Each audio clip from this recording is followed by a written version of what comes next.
Hello students, अभी आज अपन जो नया टॉपिक स्टार्ट करने वाले हैं।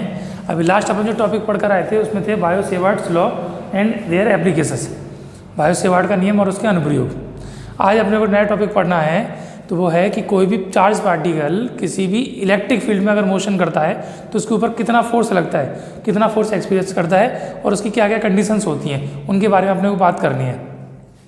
तो एक समान चुंबकीय क्षेत्र में गतिमान किसी आवेशित कण पर लगने वाला चुंबकीय बल या magnetic force on a moving charge in uniform magnetic field. तो magnetic force on a moving charge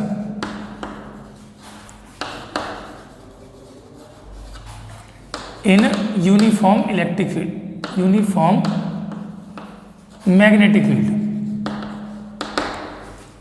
uniform magnetic field यानी एक समान चुंबकीय क्षेत्र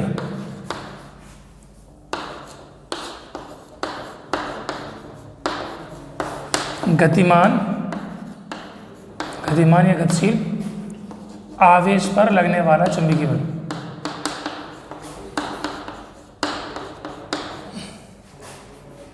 लगने वाला बल।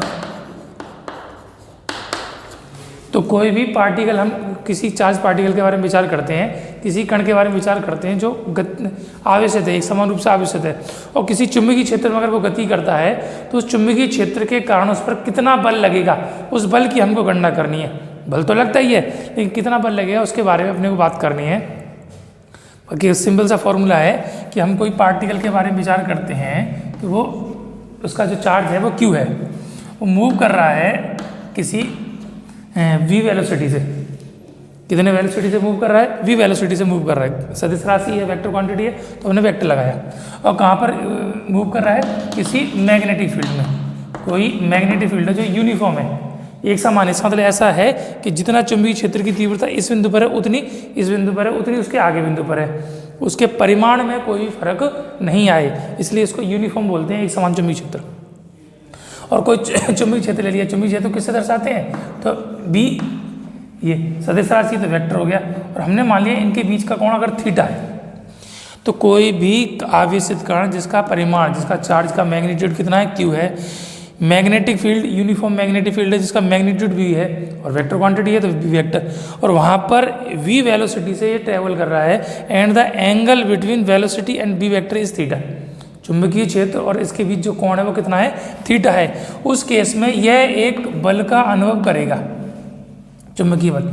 तो बल का अनुभव करेगा तो बल एक सदिश राशि है F वेक्टर, तो उसकी वैल्यू क्या होती है? तो Q यानी चार्ज का मैग्नीट्यूड और V vector cross B vector. Velocity और मैग्नेटिक फील्ड, इन दोनों का कौन सा प्रोडक्ट है? वेक्टर प्रोडक्ट है। वेक्टर क्यों है? क्योंकि रिजल्ट एक वेक्टर क्वांटिटी है। हमने पढ़ रखा है कि दो वेक्टर क्वांटिटी का जब हम प्रोडक्ट करते हैं और वो रिजल्ट एक स्केलर क्वांटिटी आती है तो उसको डॉट से रिप्रेजेंट करते हैं, अगर वेक्टर क्वांटिटी आती है तो उसको किससे रिप्रेजेंट करते हैं? क्रॉस से। तो फॉर्मूला क्या हो जाता है? F vector is equal to Q V vector cross B vector. अब we know that A vector cross B vector ये क्या होता है? तो हमने पढ़ के आए हैं AB साइन थीटा। तो इस केस में कितना हो जाएगा? तो F वेक्टर और डायरेक्शन कैसी होती है? n cap. तो F वेक्टर कितना हो जाएगा? Q। इसका क्या हो जाएगा? V B sine theta. Here theta is the angle between velocity vector and magnetic field vector. चुंबकीय क्षेत्र और वेग के बीच बनने वाला कोण है और दिशा कैसी है उसकी? लंबवत। तो परिमाण निकालेंगे तो परिमाण यानी F वेक्टर का मैग्नीट्यूड कितना हो गया? F की वैल्यू कितनी हो जाएगी? तो Q V V sign theta. तो हमारे पास जो फॉर्मूला निकल के आता है वो क्या आ जाता है? F is equal to Q V B sine theta.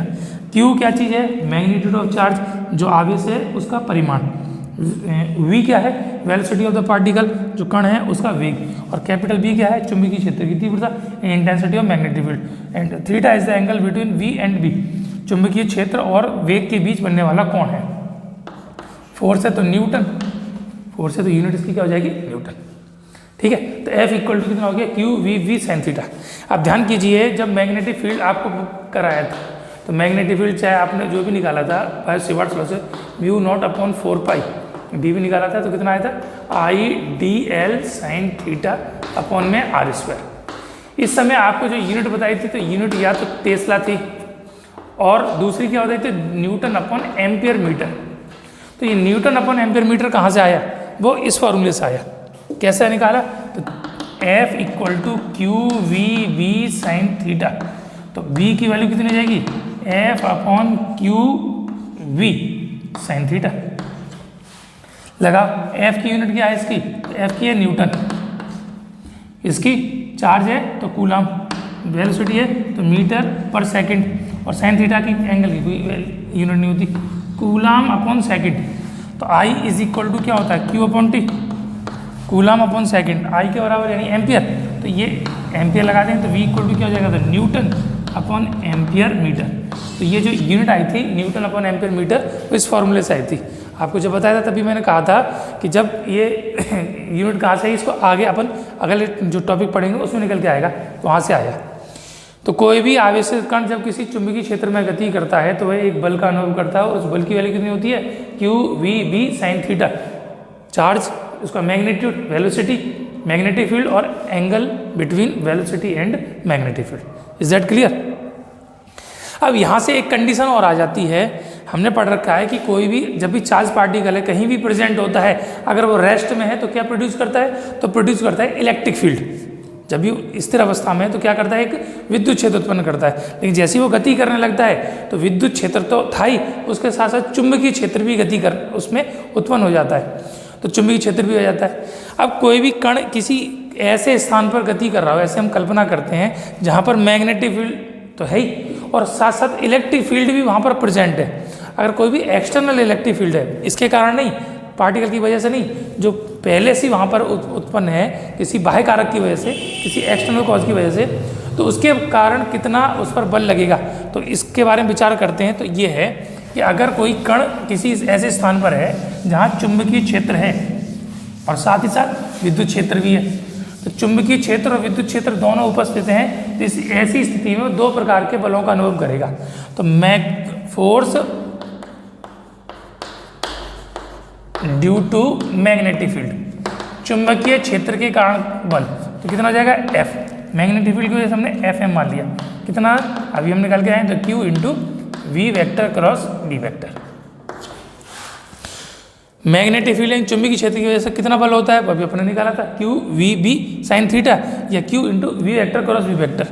And now force due to electric field, विद्युत क्षेत्र है, इलेक्ट्रोस्टैटिक फोर्स है, उसकी वजह से फोर्स कितना लगता है, तो ध्यान कीजिए तो कितना होता है Q इंटू ई वेक्टर। तो ये इलेक्ट्रिक फील्ड की वजह से, ये मैग्नेटिक फील्ड की वजह से, ये भी पार्टिकल पे फोर्स लग रहा है, ये भी पार्टिकल पे फोर्स लग रहा है, तो नेट फोर्स कितना हो जाएगा। तो फोर्स एक वेक्टर क्वांटिटी है, तो वेक्टर क्वांटिटी जब हम करते हैं तो नेट फोर्स सम करेंगे तो वेक्टर सम होगा, तो नेट फोर्स यानी परिणामी बल, तो F vector is equal to F due to magnetic force और F due to electrostatic force, FM vector plus FE vector.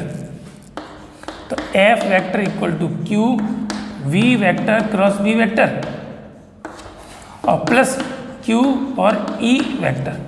इसमें से Q कॉमन ले सकते हैं, तो F vector is equal to Q is common, क्या बचा V vector cross B vector और प्लस में E वेक्टर। ये नेट फोर्स हो गया टोटल। तो परिणामी बल कितना आ जाएगा, ये बल। अब ये जो बल है तो एक दोनों वेक्टर दोनों फोर्स का सम है, लेकिन इसके जो सिद्धांत दिया था ये दिया था एक साइंटिस्ट थे, उनका नाम था लॉरेंज। ऑरेंज मत करना, इसको लॉरेंज नाम है। तो ये लॉरेंज नाम के साइंटिस्ट थे, उन्होंने ये फोर्स दिया था, इसलिए इसको लॉरेंज बल, लॉरेंज फोर्स, इसको क्या कहते हैं, लॉरेंज फोर्स। तो कभी भी लॉरेंज फोर्स पूछा जाए अगर आपसे तो नेट फोर्स करोगे दोनों का सम, और केवल मैग्नेटिक फोर्स पूछा जाए तो ये करोगे, केवल इलेक्ट्रिक फोर्स पूछा जाए तो ये करोगे, और लॉरेंज फोर्स पूछा जाए तो लॉरेंज फोर्स क्या है कि जो दोनों फोर्सेस हैं ड्यू टू इलेक्ट्रोस्टैटिक फोर्स और ड्यू टू मैग्नेटिक, तो मैग्नेटिक फील्ड की वजह से और इलेक्ट्रिक फील्ड की वजह से जो फोर्स है उनका जो सम है उस सम को बोलते हैं हम यहाँ पर लॉरेंस फोर्स। क्लियर? ये लॉरेंस फोर्स की कंडीशन आ गई।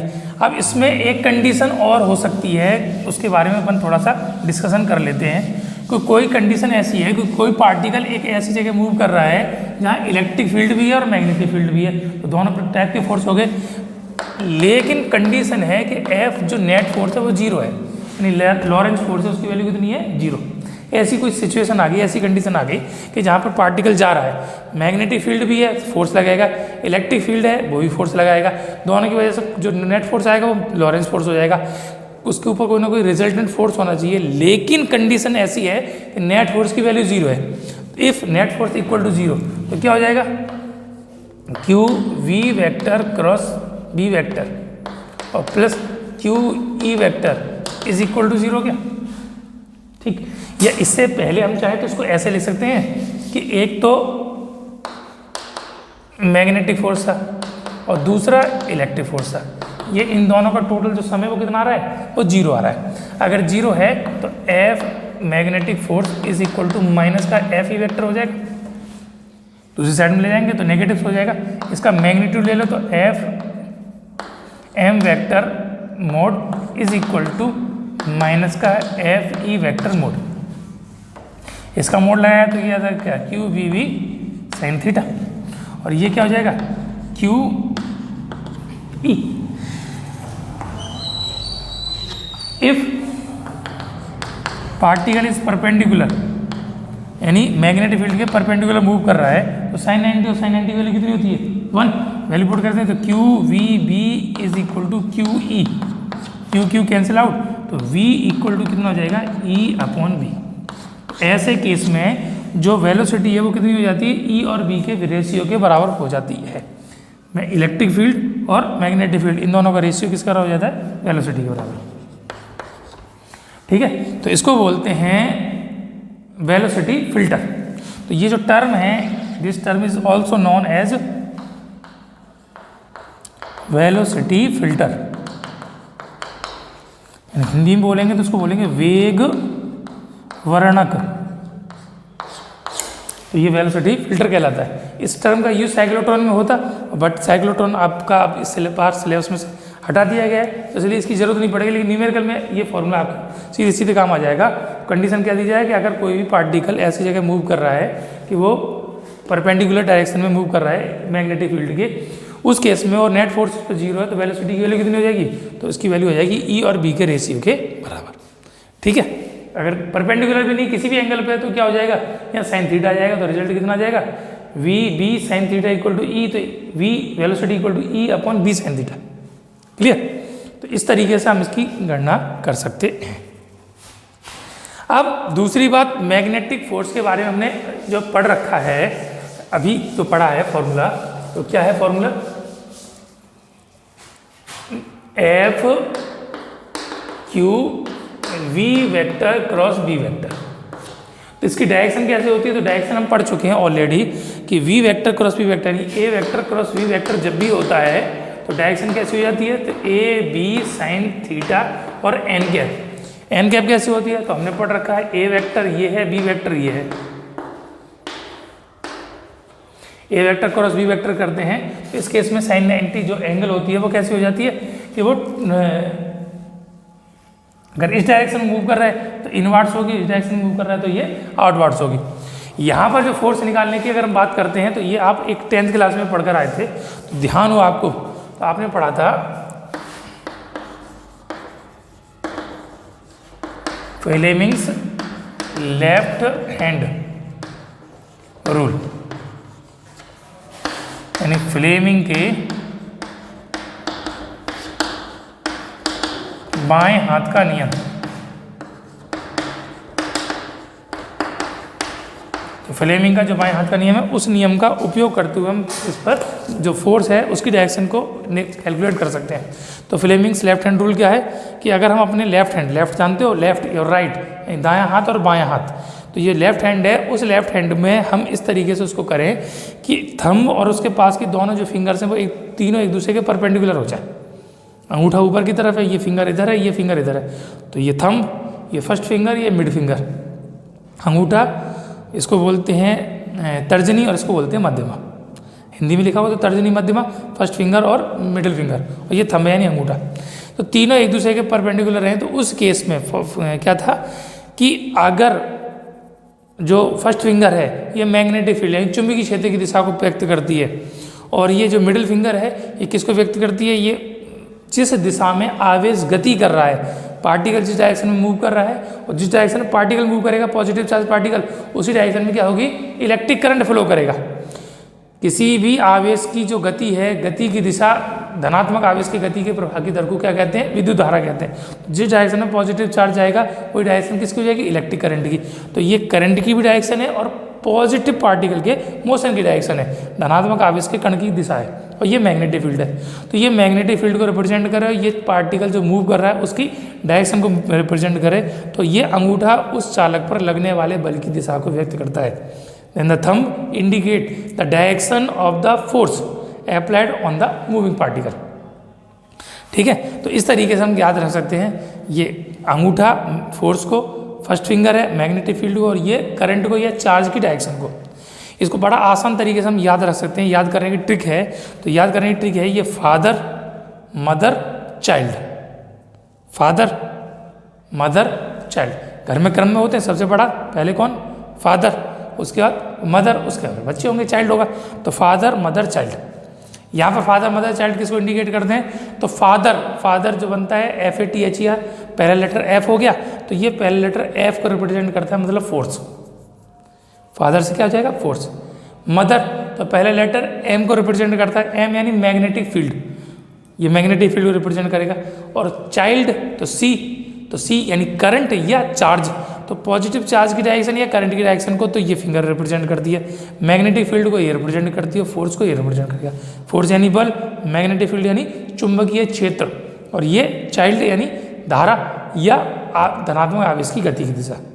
फादर मदर चाइल्ड, इस तरीके से आप इसकी डायरेक्शन को कंटिन्यू कर सकते हो।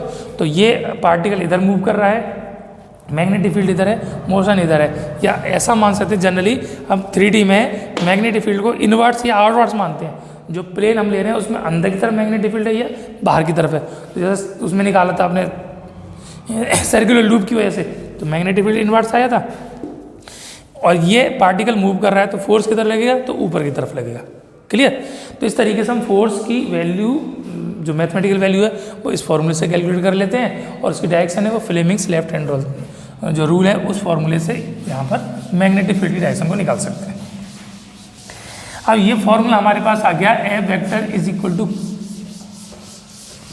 Q V vector cross V vector, या F vector is equal to F equal to Q V B और साइन थीटा। अब ये जो फोर्स है उसकी वैल्यू जो डिपेंड करेगी वो एंगल थीटा के ऊपर डिपेंड करेगी। तो थीटा पर क्या क्या डिपेंडेंट होगी, तो उसके बारे में हम केस कर सकते हैं, कुछ स्थितियों के बारे में बात कर सकते हैं। तो कोई एक समान रूप से एक समान चुंबकीय क्षेत्र में गतिमान आवेशित कण पर लगने वाले बल की भिन्न भिन्न स्थितियाँ, तो different conditions of the force on a moving particle is on a moving charge particle in uniform magnetic field. क्या क्या कंडीशन हो सकती है, तो पहली कंडीशन है कि if theta equal to 0 degree, मतलब आवेशित कण चुंबकीय क्षेत्र की दिशा में, चुंबकीय क्षेत्र की समांतर दिशा में गति करता है, तो पार्टिकल मूव कर रहा है किधर, पैरेलल डायरेक्शन में, किसके पैरेलल, मैग्नेटिक फील्ड के। तो उस केस में थीटा की वैल्यू कितनी हो जाएगी, 0। Now force F equal to Q V B और साइन 0, और साइन 0 की वैल्यू क्या होती है, 0। तो F equal to Q V B और टोटल वैल्यू ये 0 का मल्टीप्लाई करेंगे तो टोटल फोर्स कितना हो जाएगा, 0।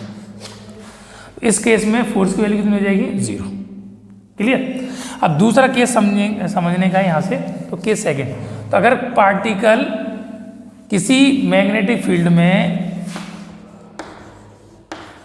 इस तरीके से मूव करे कि मैग्नेटिक फील्ड और वेलोसिटी दोनों सेम डायरेक्शन में है, मतलब थीटा इक्वल टू 0 है, तो इस केस में F की वैल्यू क्या हो जाती है, 0। इसका मतलब है पार्टिकल विदाउट डेविएशन, बिना विचलित हुए चुंबकीय क्षेत्र की दिशा में निरंतर गति करता रहेगा, उसी दिशा में जाएगा, क्योंकि इस पर और किसी भी दिशा में कोई भी फोर्स नहीं लग रहा है। तो विदाउट डेविएशन ये स्ट्रेट लाइन पर उसी डायरेक्शन में मूव क्या करेगा, कंटिन्यू करेगा। ठीक है। दूसरा केस समझेंगे, ये थोड़ा सा समझने का है। इसमें कंडीशन आएगी case second, if particle enter in uniform magnetic field in perpendicular direction में।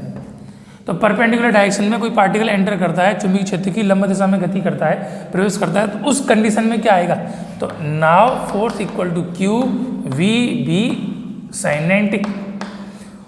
साइन 90 की जो वैल्यू होती है वो क्या होती है, 1 होती है, और 1 साइन की मैक्सिमम वैल्यू है, सबसे अधिक वैल्यू है +1, -1 सबसे कम और +1 सबसे मैक्सिमम वैल्यू है। तो उस केस में F इक्वल टू क्या हो जाएगा, क्यू वी बी। तो इसका मतलब है कि इस स्थिति में जो फोर्स होगा वो कैसा हो जाएगा, मैक्सिमम। तो आवेश कण सबसे अधिक मात्रा का चुंबकीय बल अनुभव करेगा, कब, जब पार्टिकल चुंबकीय क्षेत्र की लंबवत दिशा में गति करता है, लंबवत यानी परपेंडिकुलर डायरेक्शन में एंटर करेगा, तो उस केस में इस पर जो फोर्स लगेगा वो मैक्सिमम फोर्स होगा। ये फोर्स हो गया। लेकिन फोर्स की डायरेक्शन कैसी है, तो फोर्स की डायरेक्शन आप समझेंगे, यहाँ पर थोड़ा सा काम डायग्राम का है, तो हमने यहाँ पर थोड़ा डायग्राम बनाकर समझने की कोशिश करेंगे कि एक चुंबकीय क्षेत्र ले लिया, वो इस तल के लंबवत, ये बी वेक्टर है, वो अपने क्रॉस यानी अंदर की तरफ मान लिया, ये इनवर्स मैग्नेटिक फोर्स है, मैग्नेटिक फील्ड है। चुंबकीय क्षेत्र इस बोर्ड के तल के लंबवत अंदर की ओर है। इस तरीके से कोई मैग्नेटिक फील्ड हमने मान लिया इनवर्स यानी अंदर की तरफ। तो जो चुंबकीय क्षेत्र की दिशा है, ये चुंबकीय क्षेत्र की दिशा इस तरीके से अंदर की तरफ है। उस कंडीशन में अगर कोई पार्टिकल इसमें एंटर करता है v वेलोसिटी से, v वेलोसिटी से एंटर करता है, तो मैग्नेटिक फील्ड तो अंदर की तरफ है, ये मैग्नेटिक फील्ड डायरेक्शन में, और पार्टिकल मूव एंटर कर रहा है इधर, तो एक दूसरे के लंबवत हो गए, ये 90 डिग्री कंडीशन होगी। तो इस तरीके से अगर प्रवेश करता है तो उस केस में इस पर फोर्स लगेगा F equal to Q V B sine 90 और साइन 90 की 1, तो क्यू वी बी, क्यू तो पार्टिकल है, जो पार्टिकल है उसका चार्ज तो क्यू है, मैग्नेटिक फील्ड बी है और वेलोसिटी कितनी है, वी वेक्टर। तो यहाँ पर जो फोर्स लगेगा, फोर्स लगेगा F equal to Q V B. लेकिन फोर्स की डायरेक्शन कैसे होगी, वो आती है फ्लेमिंग्स लेफ्ट हैंड लो, father mother child, magnetic field charge और फोर्स। तो मैग्नेटिक फील्ड ये वाली जो फिंगर है वो अंदर की तरफ है, ये इनवर्ड्स, और पार्टिकल का मोशन इधर है, तो फोर्स किधर लगेगा, अपवर्ड्स। तो इस केस में इसके ऊपर जो फोर्स लगेगा वो ऊपर की तरफ लगेगा। पार्टिकल जैसे ही एंटर करेगा यहाँ पर, तो इस पर कैसा लगेगा, फोर्स लगेगा, जो इसकी जो टेंडेंसी है, डायरेक्शन है, जो कैसी है, इन दोनों के परपेंडिकुलर अपवर्ड। मैग्नेटिक फील्ड अंदर की तरफ, वेलोसिटी इधर, तो फोर्स इधर लगा, फोर्स इधर लगेगा। तो जैसे ही जो पार्टिकल मूव कर रहा है, इसके ऊपर फोर्स ऊपर की तरफ लगेगा, तो ऊपर की तरफ इसको टेंड कर देगा, तो ये जो पार्टिकल है वो ऊपर की तरफ मुड़ जाएगा। यानी ये पार्टिकल यहाँ से आया, इस पर फोर्स लगेगा, तो ये ऊपर की तरफ इस पर टेंडेंसी आ जाएगी, तो वी वेलोसिटी इधर की तरफ होगी, तो पार्टिकल ऊपर की तरफ मुड़ जाएगा। यहाँ पर फोर्स लगेगा, फोर्स को क्या कर देगा, घुमाकर ऊपर की तरफ कर देगा। बात समझ में आ गई। या फिर फोर्स लगेगा, कंडीशन फोर्स की डायरेक्शन बदल जाएगी, मैग्नेटिक फील्ड अभी भी अंदर है, लेकिन वेलोसिटी अब ये ऊपर होगी। पहले वेलोसिटी इधर थी, ये फिंगर वेलोसिटी को है, ये पकड़ के रखो, मैग्नेटिक फील्ड अंदर रखो, ये मैग्नेटिक फील्ड इधर है, ये मैग्नेटिक फील्ड यहाँ पर भी ऐसा ही है, लेकिन वेलोसिटी ऊपर होगी, तो फोर्स इधर लगेगा। तो इस केस में, इस कंडीशन में पार्टिकल के ऊपर जो फोर्स लगेगा वो इस डायरेक्शन में लगेगा। तो इस पार्टिकल को फिर ये घुमा देगा, और ये इसको, जैसे ये था, यहाँ से इसको इधर घुमा देगा, कि फोर्स की डायरेक्शन है तो उस डायरेक्शन में इसको टेंड कर देगा। वी वेलोसिटी इधर होगी, कंडीशन वही, मैग्नेटिक फील्ड अंदर बोर्ड में, मैग्नेटिक फील्ड बोर्ड में अंदर, मैग्नेटिक फील्ड बोर्ड में अंदर, वेलोसिटी इधर थी, अब वेलोसिटी इधर गई, यहाँ लेकर जाएंगे तो वेलोसिटी की डायरेक्शन ये हो गई। अब वेलोसिटी इधर की तरफ है, तो फोर्स किधर लगेगा, तो नीचे की तरफ, इसमें फोर्स नीचे लगेगा। अब ये नीचे है तो इसको नीचे की तरफ घुमा देगा, तो ये वेलोसिटी इधर आ गई, वी वेक्टर। अब फिर कंडीशन ही लेंगे, मैग्नेटिक फील्ड अंदर, वेलोसिटी इधर, तो फोर्स इधर हो जाएगी, तो फोर्स इस पर इधर लगेगी, तो ये इसको फिर क्या कर देगा, इधर की तरफ घुमा देगा। तो ध्यान से समझेंगे कि वेलोसिटी, जो मैग्नेटिक फील्ड है वो कांस्टेंट रहेगा उसी डायरेक्शन में। वेलोसिटी की जैसे जैसे डायरेक्शन बदल जाएगी, वेलोसिटी इधर है तो फोर्स ऊपर, वेलोसिटी ऊपर है तो फोर्स अंदर, वेलोसिटी इधर है तो फोर्स नीचे, और वेलोसिटी नीचे है तो फोर्स इस राइट डायरेक्शन में हो जाएगा। तो फोर्स की डायरेक्शन बदलती रहेगी और कांस्टेंट फोर्स लगेगा। तो कांस्टेंट फोर्स है, इसका मतलब है कि पार्टिकल जो है वो एक सर्कुलर पाथ पर, एक वृत्तीय मार्ग पर गति करना प्रारंभ कर देगा। तो जो कण है उसकी जो गति होगी वो कैसे हो जाएगी, एक वृत्ताकार पथ के अनुदिश हो जाएगी। ये वेलोसिटी इधर, टेंजेंशियल वेलोसिटी इधर, टेंजेंशियल वेलोसिटी इधर, और टेंजेंशियल यानी स्पर्श रेखीय, जैसे चक्री घूमती है, दिवाली में चलाई होगी आपने, उसी तरीके से पार्टिकल चक्कर मारना शुरू कर देगा। और फोर्स हमेशा कैसा रहेगा उसका, अंदर की तरफ, तो टुवार्ड द सेंटर। जो बल है उस बल की दिशा कैसे होगी, इस वृत्ताकार मार्ग के केंद्र की ओर, जो सर्कुलर पाथ है उसके सेंटर की तरफ ये फोर्स लगेगा। और जैसे ही सेंटर की तरफ फोर्स लगता है, यानी सर्कुलर पाथ पर ट्रैवल करता है, तो सर्कुलर पाथ पर ट्रैवल करने के लिए फोर्स रिक्वायर्ड होता है। आपने पढ़ रखा है, एक बल जिसकी आवश्यकता होती है वृत्तीय गति करने के लिए, उसको बोलते हैं अभिकेंद्रीय बल, सेंट्रीपेटल फोर्स। तो यहाँ पर एक सेंट्रीपेटल फोर्स लगेगा। कितना होता है centripetal force, F equal to M V square upon R, जहाँ पर m क्या चीज़ है, mass of the particle, v क्या चीज़ है, वेलोसिटी ऑफ द पार्टिकल, और r क्या है, radius of the circular path, कण का द्रव्यमान, कण का वेग और मार्ग की त्रिज्या। ये त्रिज्या हमको मिल जाएगी। तो इस प्रकार ये कण एक वृत्ताकार मार्ग पर गति करना प्रारंभ कर देगा। बात समझ में आ गई। ये फोर्स इस फोर्स की वजह से आया, तो ये दोनों एक दूसरे के इक्वल हो जाएंगे। तो कंपेयर करेंगे इक्वेशन 1 एंड इक्वेशन 2 की, तो हमको क्या मिलेगा, Q V B is equal to M V square upon R. तो इस केस में आर की जो वैल्यू हो जाएगी वो हो जाएगी M V square upon Q V B, velocity से एक पावर कट गई, तो R is equal to M V upon Q B. तो जैसे ही कण किसी चुंबकीय क्षेत्र में, चुंबकीय क्षेत्र की लंबा दिशा में गति करता है, तो वह एक वृत्ताकार मार्ग पर गति करना प्रारंभ कर देता है, जिस पर एक अभिकेंद्र बल लगता है, जिसका मान ये होता है उस मार्ग की त्रिज्या। तो radius of the path equal to M V upon Q B. तो फोर्स तो ये हो गया, तो मैक्सिमम फोर्स लगेगा। ये पार्टिकल सर्कुलर पाथ पर ट्रेवल करेगा तो उसकी रेडियस ही होगी, रेडियस है तो यूनिट की हो जाएगी मीटर। ठीक, अब ये चक्कर लगाना शुरू कर दिया, तो चक्कर लगाएगा तो पूरा एक चक्कर लगाने में जो टाइम स्पेंड होता है उसको बोलते हैं टाइम पीरियड।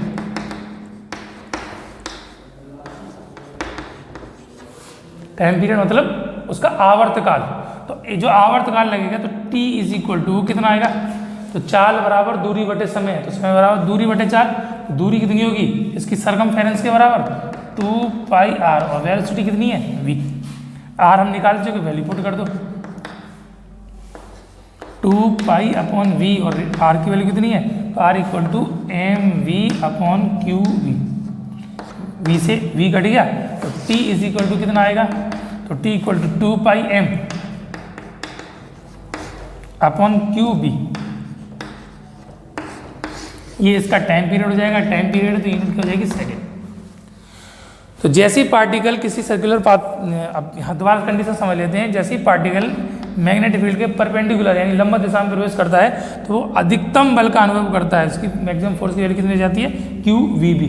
ठीक है, यहाँ तक की तो बात केवल फोर्स की होगी, लेकिन कंडीशन क्या हो जाती है, जैसी इस डायरेक्शन करेगा तो उस पर जो फोर्स लगेगा उस फोर्स की वजह से ये पार्टिकल सर्कुलर पाथ पर ट्रैवल करना स्टार्ट कर देगा। सर्कुलर पाथ पर चलेगा तो उस पर सेंटीमीटर फोर्स लगेगा, यानी अभिकेंद्र बल लगेगा। वृत्तीय मार्ग पर गति करने के कारण जो अभिकेंद्र बल होगा वो ये हो जाएगा, उसकी जो त्रिज्या है वो कितनी हो जाएगी, M B upon Q B. तो ये जो रेडियस है वो डिपेंड किसके ऊपर करती है, वो डिपेंड करती है वेलोसिटी के ऊपर। जो भी आपने पार्टिकल लिया वो उसका चार्ज कांस्टेंट रहेगा, मास कांस्टेंट रहेगा, और मैग्नेटिक फील्ड यूनिफॉर्म है, एक समान चुंबकीय क्षेत्र है तो बी भी कांस्टेंट रहेगा। अगर डिपेंडेंस, अब जो रेडियस है उसकी डिपेंडेंस किस पर होगी, वेलोसिटी पर। पार्टिकल धीरे धीरे जाएगा तो रेडियस कम हो जाएगी, पार्टिकल तेज चलेगा तो रेडियस बढ़ जाएगी। लेकिन जो टाइम पीरियड है वो वेलोसिटी पर डिपेंड नहीं है, क्योंकि वेलोसिटी वाला टर्म कैंसिल आउट हो गया।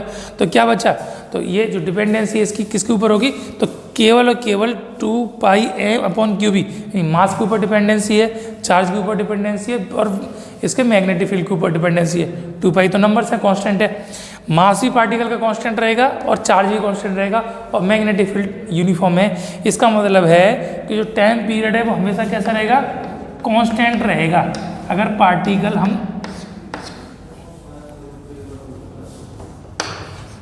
अगर पार्टिकल हम फिक्स कर लेते हैं कोई भी चार्ज पार्टिकल, तो उस पार्टिकल के ऊपर जो पार्टिकल का जो सर्कुलर पाथ का रेडियस है वो तो डिपेंड करेगी उसकी वेलोसिटी के ऊपर। रेडियस वेलोसिटी के ऊपर डिपेंडेंट है, वेलोसिटी के डायरेक्टली प्रोपोर्शनल है। बट टाइम पीरियड जो है वो कैसा है, और टाइम पीरियड इंडिपेंडेंट है ऑन द वेलोसिटी। डिपेंडेंसी इसके ऊपर है, पार्टिकल के ऊपर है। तो पार्टिकल का मास फिक्स, चार्ज का मैग्नेटिक फिक्स और मैग्नेटिक फील्ड जो है वो यूनिफॉर्म है। Is that clear? तो ये तो कांस्टेंट रहेगा कौन, टाइम पीरियड, लेकिन रेडियस उसकी वेरी करेगी। अब रेडियस वेरी करेगी, टाइम पीरियड फिक्स रहेगा। इसी से एक कंडीशन और आ जाती है, वो आ जाती है कि जब पार्टिकल चक्कर लगाना शुरू कर देता है तो पर सेकंड में कितने चक्कर लगाता है, तो नंबर ऑफ राउंड पर unit time, that is said to be frequency, आवृत्ति। तो उसकी जो आवृत्ति है वो कितनी हो जाएगी, तो frequency F equal to 1 upon time period होती है। टाइम पीरियड आपके पास है, वैल्यू पुट करेंगे तो क्या हो जाएगा, क्यू बी ये ऊपर आ जाएगा और 2 पाई एम ये नीचे आ जाएगा। ये फ्रीक्वेंसी हो जाएगी। यूनिट क्या होती है इसकी, आर्ट्स।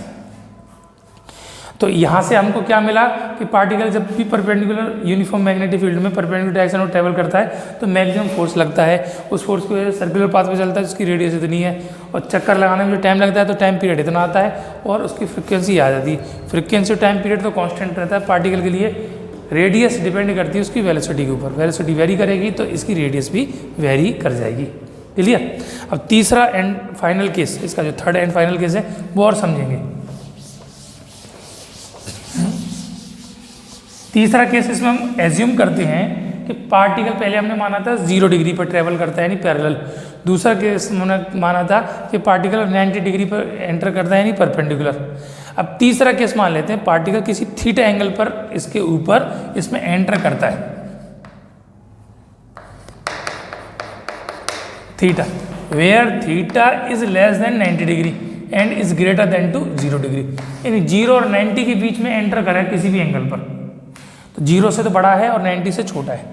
तो ये एज्यूम किया हमने, ये मैग्नेटिक फील्ड है बी वेक्टर। इसमें पार्टिकल ये एंटर करता है थीटा पर वी वेक्टर से, वेलोसिटी से। इसमें केस में क्या होगा, तो इस केस में वेलोसिटी को हम कंपोनेंट में डिवाइड करेंगे तो इसके 2 कंपोनेंट मिलेंगे, एक हॉरिजॉन्टल कंपोनेंट और एक इसका वर्टिकल कंपोनेंट, क्षैतिज घटक और ऊर्ध्व घटक। तो क्षैतिज घटक की वैल्यू कितनी होती है, तो v cos थीटा, और ऊर्ध्व घटक की वैल्यू v sin थीटा। तो वेलोसिटी के 2 कंपोनेंट हो जाएंगे, एक कंपोनेंट हॉरिजॉन्टल होगा जो मैग्नेटिक फील्ड की डायरेक्शन में होगा, एक कंपोनेंट वर्टिकल होगा जो मैग्नेटिक फील्ड के परपेंडिकुलर होगा। अब ध्यान कीजिए, ये दोनों केस हम कर चुके हैं, पैरेलल भी कर चुके हैं, परपेंडिकुलर भी कर चुके हैं। तो इस केस में इस पर 2 फोर्स लगेंगे। एक तो फोर्स लगेगा जो इसको सीधे सीधे स्ट्रेट डायल में चलाएगा। बताया था कि जब पार्टिकल मैग्नेटिक फील्ड में पैरेलल पे एंटर करता है तो उसके ऊपर कोई फोर्स नहीं लगता, तो पार्टिकल सीधे सीधे जाता है, और परपेंडिकुलर ट्रैवल करता है तो ये स्ट्रेट लाइन में ट्रैवल करेगा। तो ये जो हॉरिजॉन्टल कंपोनेंट है वो तो कोशिश करेगा पार्टिकल सीधा जाए, इसी तरीके से इसी डायरेक्शन में मूव करे, और जो हॉरिजॉन्टल कंपोनेंट है वो कहेगा भाई चक्कर लगा यहाँ पर, तो घूमना शुरू कर दे। हॉरिजॉन्टल तो सीधे चलाएगा, पार्टिकल इसको चक्कर लगाना शुरू करा देगा। तो ये पार्टिकल 2 टाइप का मोशन करेगा, एक हॉरिजॉन्टल डायरेक्शन में और एक पर सर्कुलर पाथ पर। तो सर्कुलर पाथ पर भी जाएगा और सीधा भी जाएगा। तो पार्टिकल कैसे जाएगा, चक्कर लगाते हुए आगे जाएगा। तो किस तरीके से जाएगा, तो जैसे स्क्रू जाता है, देखा है स्क्रू, पेच किसी को हम कसते हैं तो बोल्ट घूमता है, तो घूमता भी जाता है और आगे भी बढ़ता जाता है। तो इस तरीके से पार्टिकल ट्रैवल करना स्टार्ट कर देगा। तो पार्टिकल ये इस टाइप के पाथ पर ट्रैवल करना स्टार्ट कर देगा, और this type of path is said to be helical path. ये हेलिकल यानी कुंडली नुमा। तो इसका जो पाथ होगा वो कैसा होगा, हेलिकल या हेलिक्स यानी कुंडली नुमा। कुंडली नुमा पाथ पर, कुंडली नुमा रास्ते पर ये गति करना प्रारंभ कर देगा। और इस रास्ते में एक चक्कर से दूसरे चक्कर की, जैसे पेच होता है तो पेच में एक चक्कर घुमाते हैं तो एक चूड़ी घूम जाती है, तो इसको बोलते हैं चूड़ी अंतराल, अंग्रेजी में बोलते हैं पिच।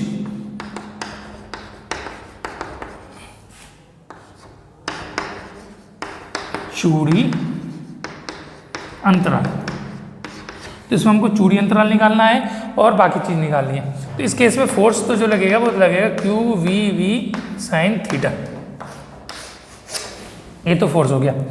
लेकिन ये जो पार्टिकल इस पर ट्रेवल कर रहा है उसमें टाइम पीरियड कांस्टेंट रहता है, क्योंकि वो वेलोसिटी पर और एंगल पर डिपेंड नहीं करता। तो टाइम पीरियड 2πm/qv सेकेंड, ये न्यूटन। और फ्रीक्वेंसी f इक्वल टू तो qv/2πm हर्ट्ज। ये तो फिक्स रहने वाले हैं। अब हमको जरूरत पड़ेगी पिच की। तो पिच यानी चौड़ी अंतराल क्या है, तो एक चक्कर में इस दिशा में चलेगी क्षैतिज दूरी। तो horizontal distance travel by the particle in one cycle, एक चक्कर में जो हॉरिजॉन्टल डायरेक्शन में ट्रेवल करेगा उसको बोलते हैं। तो दूरी बराबर चाल बराबर दूरी बटे समय, तो दूरी बराबर क्या हो जाएगा, चाल गुणा समय। चाल कौन सी है, हॉरिजॉन्टल, और टाइम पीरियड ये है vh × t। हॉरिजॉन्टल की वैल्यू कितनी है, तो v cos थीटा, और टाइम की वैल्यू तो 2πm/qv।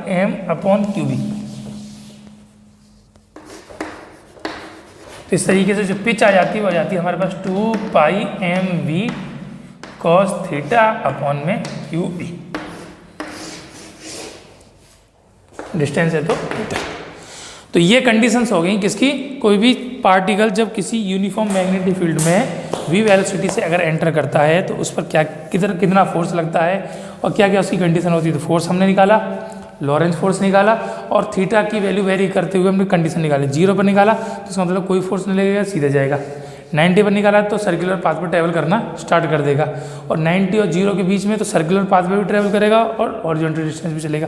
तो जैसे पेच घूमता है, स्क्रू घूमता है, वैसे घूमता हुआ ये चक्कर लगाता हुआ आगे की तरफ जाएगा। तो उसमें हमने पिच निकाल ली, रेडियस निकाल ली, और रेडियस इसकी और निकालो। तो रेडियस सर्कुलर पाथ की रेडियस r इक्वल टू कितनी थी, तो v कौन सा होगा, वर्टिकल अपॉन mv/qv। वर्टिकल की वैल्यू कितनी है, तो mv cos, यहाँ पर आएगा sin थीटा। वर्टिकल कंपोनेंट कितना है, तो mv sin θ/qv। तो रेडियस तो ये हो गई मीटर में, और पिच ये हो गई 2πmv cos θ/qv। तो इस तरीके से हम इसकी कंडीशंस को कैलकुलेट कर सकते हैं। ठीक है, ध्यान से पढ़िए। कोई डाउट हो तो नहीं समझ, डाउट हो तो आप फ़ोन करके पूछ सकते हैं, करिए। न्यूमेरिकल्स इसके कराएंगे। अभी यहाँ पर थोड़ा सा डायरेक्शन का कंडीशन है, तो मैं सोच रहा हूँ कि क्लास में ही आपको कराएं इनके न्यूमेरिकल्स। डायरेक्शन का खेल है। Thank you.